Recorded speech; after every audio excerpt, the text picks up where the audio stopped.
ಎಲ್ಲಿ ತನಕ ಬಂತು? ಹೌದು ಅದು ಸರ್. ಕ್ಲಿಯರ್ ಆಯ್ತಾ? ಅಮೌಂಟ್ ರೀಫಂಡ್ ಆಯ್ತಾ? ಏನ್ ಕತೆ?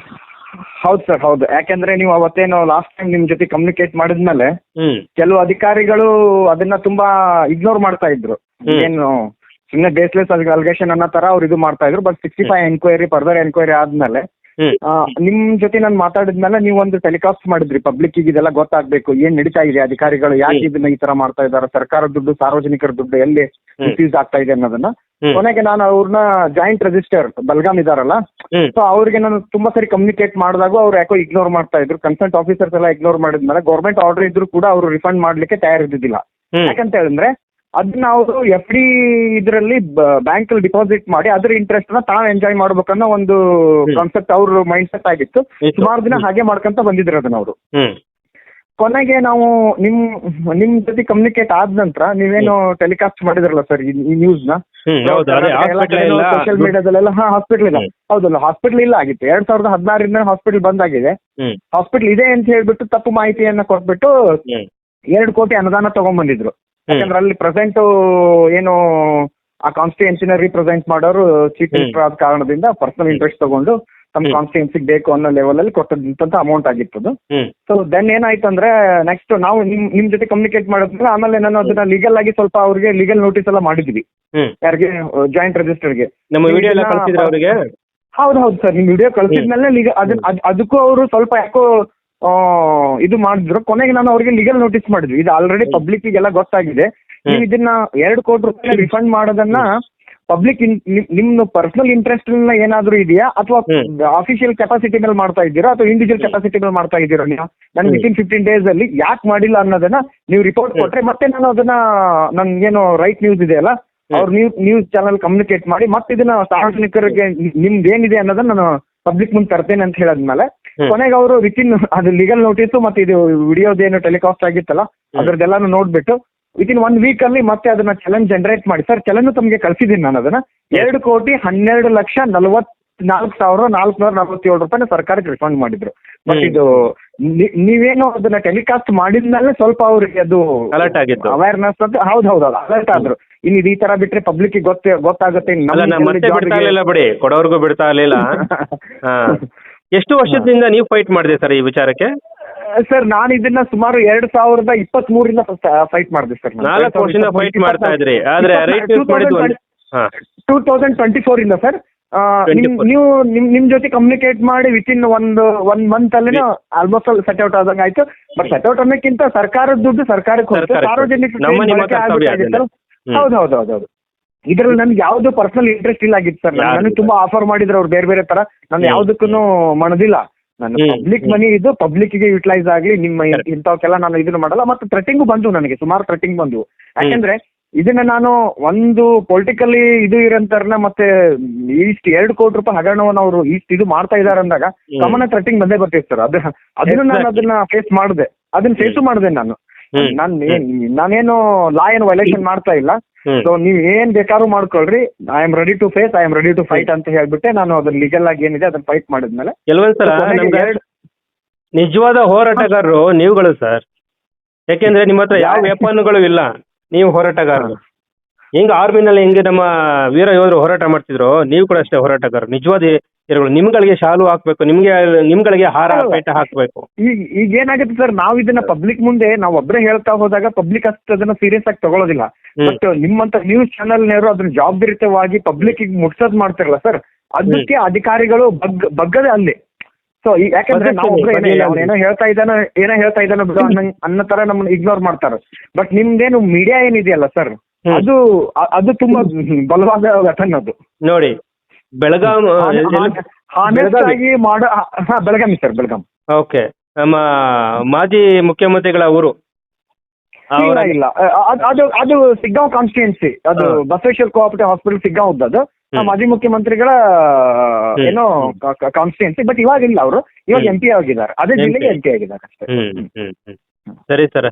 ಸೊ ತುಂಬಾ ಖುಷಿ ಆಯ್ತು ನನಗೆ. ನಿಮ್ಮಂತ ಹೋರಾಟಗಾರರು ಅವಾಗ ಬರೀ ಒಂದು ಹೋಬಳಿ ಮಟ್ಟದಲ್ಲಿ ಒಬ್ಬ ಉಟ್ಕೊಂಡ್ರು ಕೂಡ ಒಂದು ಹೋಬಳಿನ ಕ್ಲೀನ್ ಮಾಡ್ಬೋದು ಸರ್. ನಮ್ಮ ಜನಗಳಿಗೆ ಧೈರ್ಯ ತಾಕತ್ತು ಅನ್ನೋದೇ ಬರ್ತಾ ಇಲ್ಲ ಸರ್. ರಕ್ತನೇ ಕುದೀತಾ ಇಲ್ಲ, ಅನ್ಯಾಯ ನೋಡ್ತಾ ಇದ್ರು ಕೂಡ ರಕ್ತ ಕುದೀತಾ ಇಲ್ಲ. ಬಟ್ ಆದ್ರೆ ನಿಮ್ಗೆ ಫಸ್ಟ್ ಆಫರ್ ಬಂತು, ಆಮೇಲೆ ಧಮಕಿಗಳು ಬಂತು, ಆದ್ರೂ ಬಗ್ಲಿಲ್ಲ. ರೈಟ್ ನ್ಯೂಸ್ ರೈಟ್ ಆಗಿ ನ್ಯೂಸ್ ಮಾಡುತ್ತೆ ಅಂತ ನೀವು ಅನ್ಕೊಂಡ್ರಿ, ಯಾಕೆ ನಮ್ಮ ನ್ಯೂಸ್ ಫಾಲೋ ಅಪ್ ಮಾಡ್ತಾ ಇದ್ರಿ. ಇಲ್ಲ ಸರ್, ನಾವ್ ಯಾವಾಗ್ಲೂ ಬಗ್ಗೋರು ಅಲ್ಲ ಅಂತ ಮೊದಲು ನ್ಯೂಸ್ನರು ನನ್ಗೆ ಒಂದು ಗಿಲ್ಟ್ ಏನಿತ್ತಂದ್ರೆ, ನಾನು ನಿಮ್ಮನ್ನ ಕಮ್ಯುನಿಕೇಟ್ ಮಾಡಿದ್ರೆ ನೀವು ರೆಸ್ಪಾನ್ಸ್ ಮಾಡ್ತಿರೋ ಇಲ್ಲ ಅನ್ನೋ ಗಿಲ್ಟ್ ಕಾಡ್ತಾ ಇತ್ತು. ಬಟ್ ನಂದು ಆ ಗಿಲ್ಟ್ ಅನ್ನೋದೇನಿದೆ ಅದು ಸುಳ್ಳಾಯ್ತು. ಯಾಕಂದ್ರೆ ನಾನು ನಿಮ್ಗೆ ಮಾಡಿರೋ ಒಂದು ಕಾಲ್ಗೆ ನೀವು ಇಮಿಡಿಯೇಟ್ ಆಗಿ ನನಗೆ ರೆಸ್ಪಾನ್ಸ್ ಮಾಡಿ ಅದನ್ನ ನ್ಯೂಸ್ ಟೆಲಿಕಾಸ್ಟ್ ಮಾಡಿ ಥ್ರೂಔಟ್ ಕರ್ನಾಟಕದಲ್ಲಿ ಯಾರ್ಯಾರಿಗೆ ತಲುಪಬೇಕು ಎಲ್ಲಾ ರೀತಿಯಿಂದನೂ ತಲುಪೋ ತರ ಮಾಡಿರೋದು ನ್ಯೂಸ್ ಸರ್. ಇದರಲ್ಲಿ ಯಾಕಂದ್ರೆ ಈ ಕ್ರೆಡಿಟ್ ನನಗೆ ಒಬ್ಬನಿಗೆ ಅಲ್ಲ ಸರ್, ರೈಟ್ ನ್ಯೂಸ್ಗೂ ಈ ಕ್ರೆಡಿಟ್ ಸಲ್ಬೇಕು ಸರ್. ನಾವು ಈ ತರ ಚಾಲೆಂಜಸ್ ಎಷ್ಟು ಬೇಕಾದ್ರೂ ಹಾಕ್ಲಕ್ ರೆಡಿ ಇದ್ದೀವಿ. ಆದ್ರೆ ರೂಟ್ ಲೆವೆಲ್ ಅಲ್ಲಿ ನೀವುಗಳು ಕಂಪ್ಲೇಂಟ್ ಮಾಡ್ಬಿಟ್ರೆ ಇಮಿಡಿಯೇಟ್ ಆಗಿ ಎಲ್ಲ ಬದಲಾವಣೆ ತರಬಹುದು ಸರ್. ಕೊನೆವರೆಗೂ ಕೂಡ ನೀವು ನಮ್ಮ ಒಟ್ಟು ನಿಂತ್ಕೊಂಡ್ರೆ ನಾವು ಕೇಸ್ಗಳು ಶುರು ಮಾಡಬಹುದು. ಎಷ್ಟೋ ಜನ ನಮ್ಗೆ ಕೇಸ್ಗಳನ್ನ ಕೊಡ್ತಾರೆ, ಅರ್ಧಕ್ಕೆ ಕೈ ಬಿಟ್ಟು ಹೋಗ್ತಾರೆ. ಅವ್ರಿಗೇನು ಆಫರ್ ಬರುತ್ತೋ ಏನ್ ಧಮಕಿ ಬರುತ್ತೋ ವಾಪಸ್ ಹೊಟ್ಟೋಗ್ಬಿಡ್ತಾರೆ ಸರ್. ಆಯ್ತು ಬೇಡ ಬಿಡಿ ಸರ್, ವಿಡಿಯೋನ ಡಿಲೀಟ್ ಮಾಡಿ ಅನ್ನೋ ಲೆವೆಲ್ಗೆ ಹೋಗ್ಬಿಡ್ತಾರೆ ಅವರು. ನಾನು ನಿಮ್ ಜೊತೆ ಏನ್ ಮಾತಾಡಿದ್ದೆ ಇವು ಲಾಸ್ಟ್ ಡೇ ವರ್ಗು ಅದೇ ವರ್ಡಲ್ಲೇ ಅದೇ ಟ್ಯೂನ್ ಅಲ್ಲೇ ಇದೆ ನನಗೆ. ಎಸ್ ಖಂಡಿತ ಸರ್. ನಿಮ್ಗೆ ನಾನು ನಿಜ ಕೂಡ ಒಂದು ಥ್ಯಾಂಕ್ಸ್ ಅನ್ನ ಹೇಳ್ತೀನಿ. ನಿಮ್ಮ ಸಂಪೂರ್ಣ ಹೆಸರು? ಸರ್ ನನ್ನ ಹೆಸರು ಗುರುರಾಜ್ ಮಾಯಣ್ಣನವರ್ ಅಂತ ಹೇಳಿ, ನಾನು ಅಡ್ವೊಕೇಟ್. ಹೌದು. ತುಂಬಾ ಖುಷಿ ಆಯ್ತು ಸರ್ ನನಗೆ ಮಾತಾಡಿ. ಕಾರ್ಯಕ್ರಮ ವಾಚ್ ಮಾಡ್ತಾರೆ. ಹಾಗೆ ಯಾವುದೇ ಭ್ರಷ್ಟಾಚಾರದಿದ್ರೆ ಸರ್ ನೇರವಾಗಿ ನನ್ಗೆ ತಲುಪಿಸಿ ಸರ್. ನೀವು ಇಲ್ಲಿಗೆ ಬರಬೇಕು ಅಂತ ಏನಿಲ್ಲ. ವಾಟ್ಸಪ್ ಅಲ್ಲಿ ಇವತ್ತು ಮೊಬೈಲ್ ಡಿಜಿಟಲ್ ಮೀಡಿಯಾ ಪವರ್ಫುಲ್ ಆಗಿದೆ. ನನಗೆ ಒಂದು ದಾಖಲೆಗಳನ್ನ ಕಳಿಸಿ ನಾನು ನಿಮ್ಮ ಹತ್ರ ಕಮ್ಯುನಿಕೇಟ್ ಮಾಡ್ತೀನಿ ಸರ್. ಸರ್ ಈ ಕ್ರೆಡಿಟ್ ನಾನು ಒಬ್ಬನಿಗೆ ಅಲ್ಲ, ರೈಟ್ ನ್ಯೂಸ್ಗೂ ಸಲ್ಬೇಕು ಈ ಕ್ರೆಡಿಟ್. ಫಸ್ಟ್ ನೀವು ತಗೊಳ್ಳಿ. ಯಾಕೆಂತಂದ್ರೆ ನೀವೆಲ್ಲ ಸಪೋರ್ಟ್ ಮಾಡಿದಕ್ಕೇನೆ ನಾ ಅಧಿಕಾರಿಗಳು ಅಷ್ಟು ಇದು ನಮ್ದು ಪ್ರಾಫಿಟ್ ಇಲ್ದಿರೋಂಥ ಸೇವೆ ಸರ್. ನಮ್ದು ಟ್ಯಾಕ್ಸ್ಲೆಸ್ ಜಾಬ್. ನಮ್ದು ಯಾರು ಟ್ಯಾಕ್ಸ್ ಹೇಳ್ದಾರೆ ಅಂತ ಜಾಬ್. ಯಾಕೆಂದ್ರೆ ನಾವು ಎಷ್ಟೇ ಕರಪ್ಷನ್ ಬಗ್ಗೆ ಹೋರಾಟ ಮಾಡಿದ್ರು ಜನ ನಮ್ಗೆ ಓಟ್ ಹಾಕಲ್ಲ. ಜನ ನಮ್ಗೆ ಹಾರ ಶಾಲು ಪೇಟ ಹಾರ ಹಾಕಲ್ಲ. ಅವ್ರ ಹೆಸರು ನನ್ನ ಹೆಸರು ಅವ್ರು ಟ್ಯಾಟು ಹಾಕ್ಸ್ಕೊಳ್ಳಲ್ಲ. ಇದೇ ಕಳ್ಳನ್ಗೆ ಅವ್ರು ಜೈಕಾರ ಹಾಕೋದು, ಅವ್ನಿಗೆ ತಮಟೆ ಅವ್ರು ಕರ್ಕೊಂಡು ಹೋಗೋದು. ಯಾಕೆ ಹೇಳಿ? 2 ಕೋಟಿ 12 ಲಕ್ಷ ಸಾರ್ವಜನಿಕರು ಮಾತಾಡ್ಲಿಲ್ಲ ಅವಾಗ. ಯಾವ ರಾಜಕಾರಣಿಗಳು ಬರಲಿಲ್ಲ, ಇಷ್ಟೊಂದೆಲ್ಲ ಹೇಳಿದ್ರು. ಒಬ್ರು ಮಾತಾಡ್ಲಿಲ್ಲ ಸರ್. ಎಲ್ರಿಗೂ ಗೊತ್ತಿರೋ ವಿಷಯನೇ, ಎಲ್ರಿಗೂ ಆನ್ ರೆಕಾರ್ಡ್ ಗೊತ್ತಿರೋಂತ ವಿಷಯನೇ ಇದು. ಆದ್ರೂ ಒಬ್ರು ಇದು ಅಗೇನಸ್ಟ್ ಒಬ್ರು ವಾಯ್ಸ್ ರೇಸ್ ಮಾಡ್ಲಿಲ್ಲ, ಮುಚ್ಚಿಡೋಕ್ ಟ್ರೈ ಮಾಡಿದ್ರು. ಆದ್ರೆ 100% ಮುಚ್ಚಿಡಕ್ಕೆ 100%. ಯಾಕಂದ್ರೆ 2024 ಇಂದ ನಾನು ಫೈಟ್ ಮಾಡ್ತಾ ಇದ್ದೀನಿ ಅಂದ್ರೆ 2026 ಅಂದ್ರೆ ಸುಮಾರು 1.5 ವರ್ಷಗಳ ಕಾಲ ಅದನ್ನ ಎಷ್ಟು ಹೈಡ್ ಮಾಡಿರ್ಬೇಕು. ಅದ್ರ ರೇಟ್ ಆಫ್ ಇಂಟ್ರೆಸ್ಟ್ ಬೇರೆ ಎಲ್ಲ ಬ್ಯಾಂಕ್ ಅಲ್ಲಿ ಬ್ಯಾಂಕ್ ಟು ಬ್ಯಾಂಕ್ ಚೇಂಜ್ ಆಗುತ್ತೆ. ಅದನ್ನ ಎಷ್ಟು ಎಂಜಾಯ್ ಮಾಡಿರ್ಬೇಕು ಹೇಳಿ ಸರ್ ಅವರು. ಆಮೇಲೆ ಈಗ 2 ಕೋಟಿ 12 ಲಕ್ಷ ಅಂತ ಹೇಳ್ತಾ ಇದ್ದಾರೆ. ಬಟ್ ನನ್ಗೆ ಅದನ್ನ ಏನೋ 2023 ಅನುದಾನ ಬಿಡುಗಡೆ ಆಗಿತ್ತಲ್ಲ, ಅವತ್ತಿಂದ ಇಲ್ಲಿವರೆಗೂ ಇಂಟ್ರೆಸ್ಟ್ ಕಟ್ಟಬೇಕು ಅಂತ ಆಗಿದೆ ಆರ್ಡರ್. ಬಟ್ ಅದನ್ನ ಈಗ ಕ್ಯಾಲ್ಕುಲೇಟ್ ಮಾಡ್ಬೇಕು ಸರ್. ಇನ್ನು ಅವ್ರು ಏನಾದ್ರು ಇಂಟ್ರೆಸ್ಟ್ ಅಲ್ಲಿ ಬ್ಯಾಲೆನ್ಸ್ ಉಳಿಸ್ಕೊಂಡಿದ್ರೆ ಖಂಡಿತವಾಗಿ ನ್ಯಾಯವಾದಿಯಾಗಿ ನೀವು ಇದ್ರೆ ಎಷ್ಟು ಲಾಯರ್ಗಳು ನಮ್ಮೊಟ್ಟಿಗೆ ಫ್ರೀ ಆಗಿ ನಮ್ ಕೇಸ್ಗಳನ್ನ ನಡೆಸ್ಕೊಟ್ಟಿದ್ರಿ. ನಿಮ್ಗೆ ಅದ್ರ ಮುಖಾಂತರ ಕೂಡ ಒಂದು ಥ್ಯಾಂಕ್ಸ್ ಅನ್ನ ಹೇಳ್ತೀನಿ. ಹಾಗೆ ಯಾವ ಕಳ್ಳ ರಾಜಕಾರಣಿಗಳು ಇದನ್ನ ಸೇಫ್ ಮಾಡಬೇಕು, ಇವ್ರನ್ನ ರಕ್ಷಣೆ ಮಾಡ್ಬೇಕು ಅಂತ ನಿಂತ್ಕೊಂಡ್ರು ನಮ್ ಜನ ಅವ್ನ್ಗೆ ಸರ್ ಓಟ್ ಹಾಕೋದು ನೋಡಿಬೇಕಾರೆ ಅವ್ನಿಗೆ ಹಾರ ಹಾಕ್ತಾರೆ ನೋಡಿ, ಕರ್ದ್ಬಿಟ್ಬೇಕಾದ್ರೆ ಅವ್ನಿಗೆ ಯಾರು ಹಾಕ್ತಾರೆ? ನಿಮ್ಗೆ ಹಾಕಲ್ಲ, ನನ್ಗೆ ಹಾಕಲ್ಲ ಸರ್. ಸರ್ ನಾವು ಜನ ಬದಲಾಗಬೇಕು ಸರ್, ಅಪ್ರಿಸಿಯೇಟ್ ಮಾಡಿ ಅಂತ. ಬಟ್ ನಮ್ಗೆ ಪಬ್ಲಿಕ್ ಗೆ ಒಂದು ಒಳ್ಳೇದಾಗುತ್ತೆ ಅನ್ನೋ ಕನ್ಸರ್ನ್ ಇಂದ ಮಾಡಿರೋದಷ್ಟ. ನಂದು ಯಾವ್ದು ಪರ್ಸನಲ್ ಇಂಟ್ರೆಸ್ಟ್ ಇಲ್ಲ ಸರ್ ಇದರಲ್ಲಿ. ಸರ್ ನನಗೆ ಗೊತ್ತು ಸರ್, ಹಂಗೆಲ್ಲ ಇದ್ದಿದ್ರೆ ನನ್ನ ಹತ್ರ ಬರ್ತಿರ್ಲಿಲ್ಲ. ಲಾಸ್ಟ್ ವರ್ಗೂ ಆ ಸುದ್ದಿನ ಕ್ಯಾರಿ ಮಾಡಿಸ್ತಾ ಇರ್ಲಿಲ್ಲ. ನ್ಯೂಸ್ ಬಂದ ಮೇಲೆ ಕೂಡ ಅದು ಡಿಲೀಟ್ ಮಾಡಿ ಅಂತ ಹೇಳ್ಬಿಡ್ತಾ ಇದ್ರಿ. ಇಲ್ಲ ಅಂದ್ರೆ ನೀವು ಯಾಕೆ ಹೇಳಿ? ನ್ಯೂಸ್ ಬಂದ್ಮೇಲೆ ನಿಮ್ಮನ್ನ 3-4 ಸರಿ ಕಮ್ಯುನಿಕೇಟ್ ಮಾಡಿದೆ ಸರ್. ನಾನು ಕಮ್ಯುನಿಕೇಟ್ ಆದ್ಮೇಲೆ ಕೊನೆಗೆ ನಾವು ಇಬ್ರು ಡಿಸ್ಕಷನ್ ಮಾಡಿದ್ವಿ. ಸರ್ ಇದನ್ನ ಲೀಗಲ್ ಥೆರಟಿಕಲ್ ಆಗಿ ತಗೊಂಡು ಹೋಗೋದಿನ ಅವ್ರು ಲೀಗಲ್ ನೋಟಿಸ್ ಮಾಡ್ಬಿಟ್ಟೆ ಅವ್ರದಿಂದ ಏನ್ ನಾವು ರಿಟ್ ಹಾಕ್ಲಿಕ್ಕೂ ರೆಡಿ ಆಗಿದ್ವಿ ಸರ್. ನಾವು ಅದನ್ನ ಅದ್ರ ಮೇಲೆ ಒಂದು ರಿಟ್ ಫೈಲ್ ಮಾಡೋಣ ಅಂತ ಹೇಳಿ. ಎಸ್ ಸರ್, ಖಂಡಿತವಾಗ್ಲು ಸರ್, ಖುಷಿ ಆಯ್ತು. ಮುಟ್ಟಿಗೆ ನಾನು ಟಚ್ ಅಲ್ಲಿ ಇರ್ತೀನಿ. ನಿಮ್ಮ ತಾಲೂಕಲ್ಲಿ ಏನೇ ನಡೆದ್ರು ಸರ್ ನನಗೆ ಅದು ಮಾಹಿತಿ ಕೊಡಿ, ಖಂಡಿತವಾಗ್ಲು ನಾನು ಸುದ್ದಿ ಅಂತೂ ಮಾಡ್ಕೊಡ್ತೀನಿ sir. Media is A powerful weapon. If you want to change the world immediately, media is a powerful weapon, sir. ಅದನ್ನ ನಾನು ಪ್ರಾಮಾಣಿಕವಾಗಿ ಬಳಸ್ಕೊಳ್ತಾ ಇದ್ದೀನಿ ಸರ್. ಈಗ ನಾನು ಹೇಳೋದಿಷ್ಟ ಸರ್, ನಿಮ್ಗೆ ಯಾವ್ದಾದ್ರು ಈ ಜಿಲ್ಲೆಗೆ ಸಂಬಂಧಪಟ್ಟಂಗೆ ಯಾರ್ಯಾರು ಅನ್ಯಾಯ ಆಗಿದೆ ಅವ್ರದ್ದು ಫ್ರೀ ಆಫ್ ಕಾಸ್ಟ್ ಅಲ್ಲಿ ಕೇಸ್ನ ಟೇಕಪ್ ಮಾಡ್ಬೇಕಂದ್ರೆ ನಾನು ಖಂಡಿತವಾಗೂ ಮಾಡ್ಕೊಡ್ತೇನೆ. ನನ್ಗೇನು ₹1 ಕೊಡೋದು ಬೇಡ. ಬಟ್ ಸಾರ್ವಜನಿಕರಿಗೆ ಒಳ್ಳೇದಾಗುತ್ತೆ ಅಂದ್ರೆ ನಾನು ಸರ್ವಿಸ್ ಕೊಡಕ್ಕೆ ರೆಡಿ ಇದ್ದೀನಿ. ನಿಮ್ಗೆ ನಮ್ಮ ರೈಟರ್ಸ್ ಕಡೆ ಒಂದು ಹ್ಯಾಟ್ಸ್ ಆಫ್ ಇದೆ sir. Thank you so much. ದುಡ್ಡು ಎಲ್ಲಿನೂ ಮಿಸ್ಯೂಸ್ ಆಗಬಾರ್ದು. ಸಾರ್ವಜನಿಕರಿಗೆ ಏನು ಆರೋಗ್ಯ ಸಮಸ್ಯೆ ಮುಖ್ಯ ಅಂತ ನಮ್ಗೆ ಗುಡ್ ಹ್ಯಾಟ್ಸ್ ಆಫ್. ನಮ್ದೇನು ಪರ್ಸನಲ್ ಇಂಟ್ರೆಸ್ಟ್ ಏನು ಇಲ್ಲ ಸರ್ ಇದರಲ್ಲಿ. ಎಷ್ಟು ಜನ ಇದ್ದಾರೆ?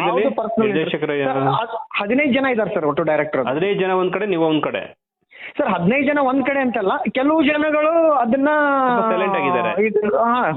ಅವ್ರನ್ನ ಏನು ಮಾಡಕ್ಕಾಗಲ್ಲ ಅಂತಾರೆ. ಬರೀ ಕಳ್ಳರು ದುಡ್ಡು ತಿನ್ಕೊಂಡು ಬರಿಷ್ಠ ಆಗ್ಬೇರು. ಕಂಡವ್ ದುಡ್ಡು ಅದು ಸರ್. ₹1 ₹2 ಅಲ್ಲ ಸರ್, 2